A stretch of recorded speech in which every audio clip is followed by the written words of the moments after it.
Good morning class. Now today I will start with your microeconomics unit 2 consumers equilibrium unit.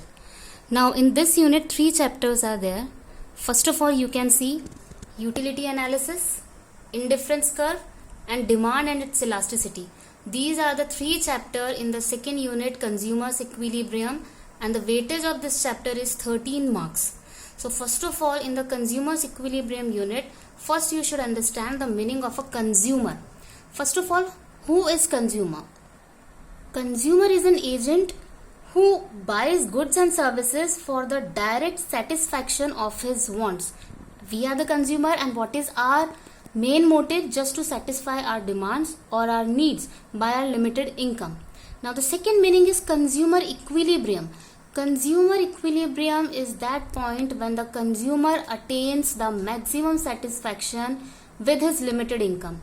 We know as a consumer we have a limited income. Not a single consumer is there who is having the money income in the abundance or maybe the unlimited. We all are having the limited resources. So with the limited resources we want to satisfy our demands. So the consumer satisfaction or consumer's equilibrium means the maximum satisfaction which can be attained by the consumer with his limited income.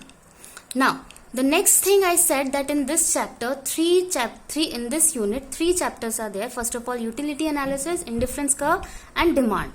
But before we start the first chapter, utility analysis, first of all, I want to give you the introduction that consumer's equilibrium can be found out by 2 ways. Here is the flowchart, consumer's behavior. First one is the utility analysis and second one is the indifference curve. Now first of all understand the meaning of the utility and indifference curve.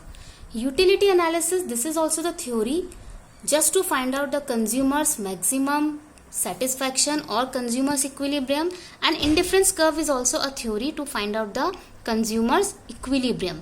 But utility analysis is given by Marshall and indifference curve theory is given by Hicks.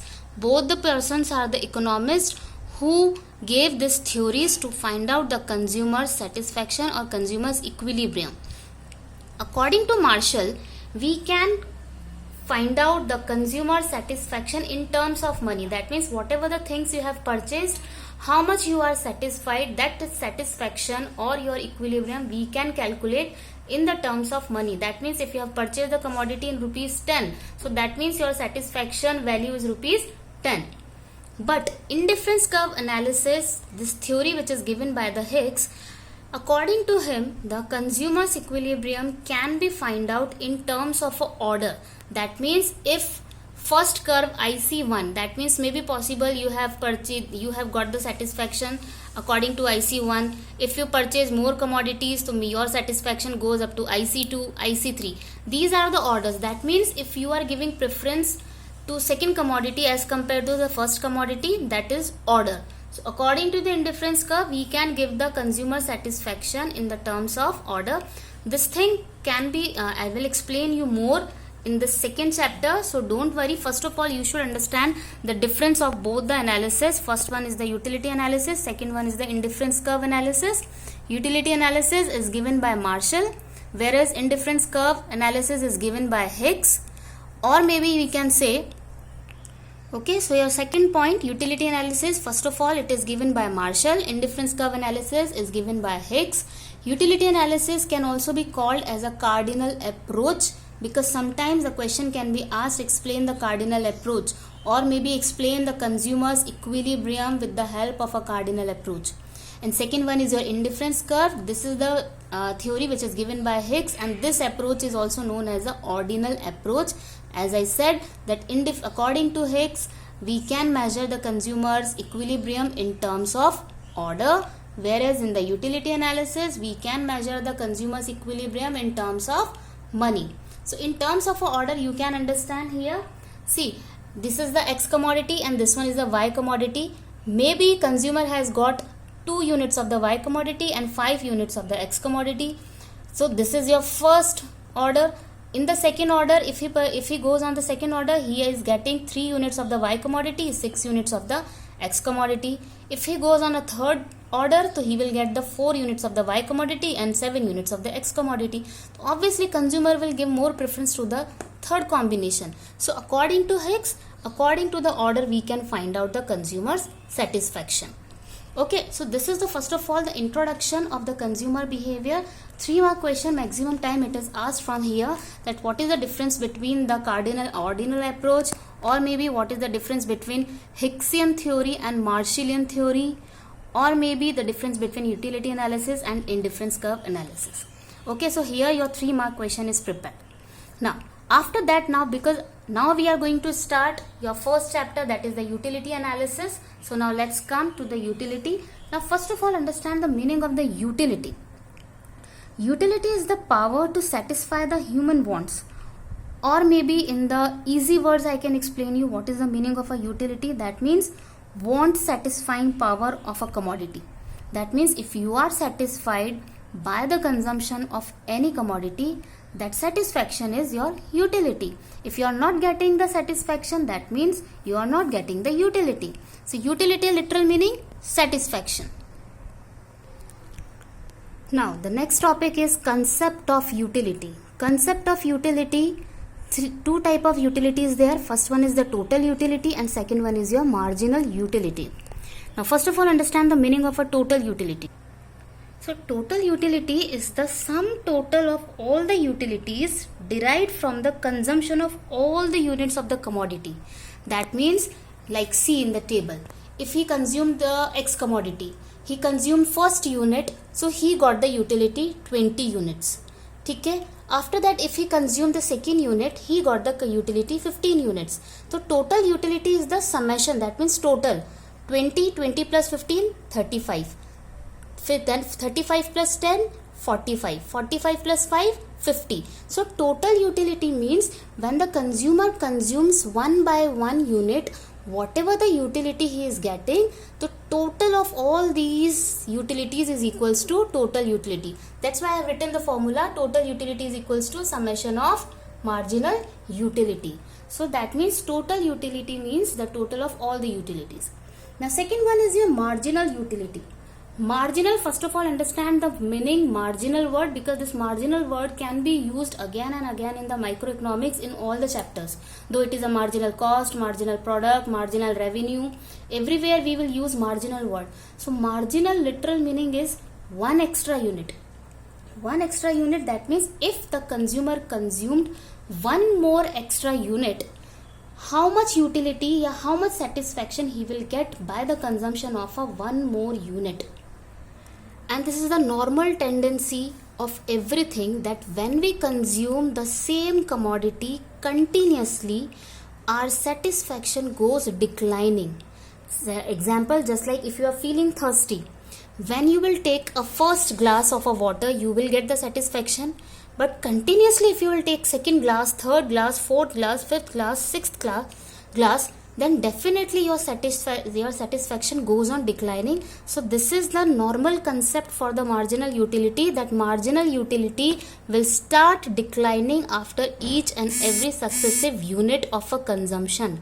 Similarly, just like if you are eating pizza or a burger, at the first bite when you will take, you will get the satisfaction. Second bite, you will slowly your satisfaction will go decline, and at one point you will be saturated. Saturated means you will be fully satisfied. That means complete आपका पेट भर चुका है.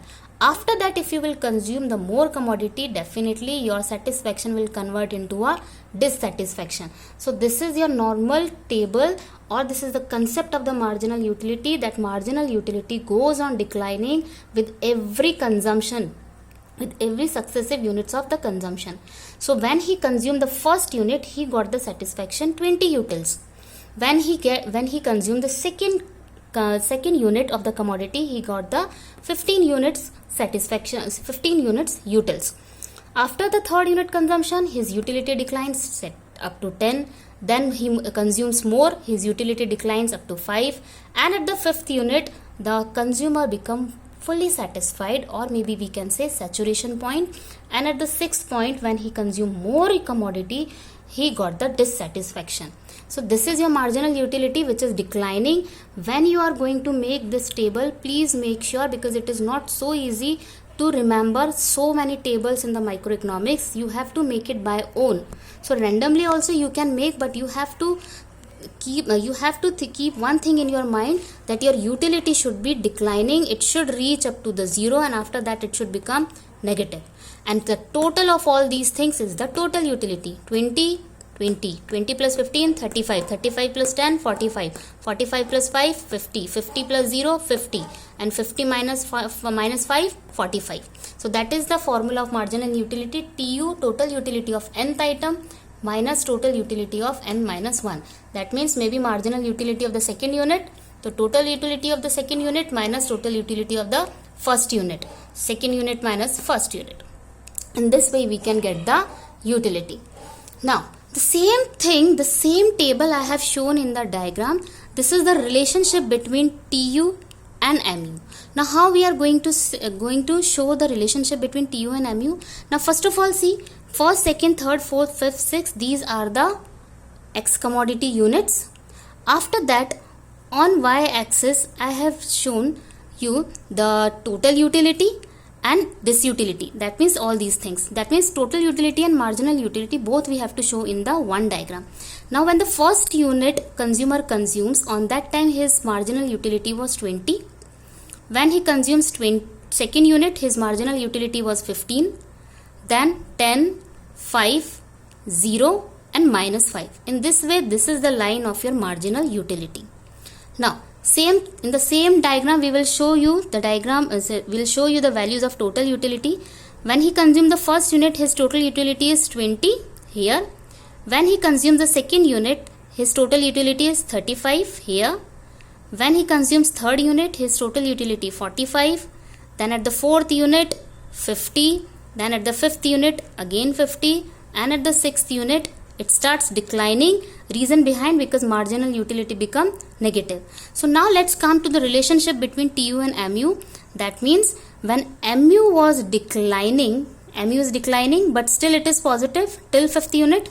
It is in the x-axis, it is in the positive.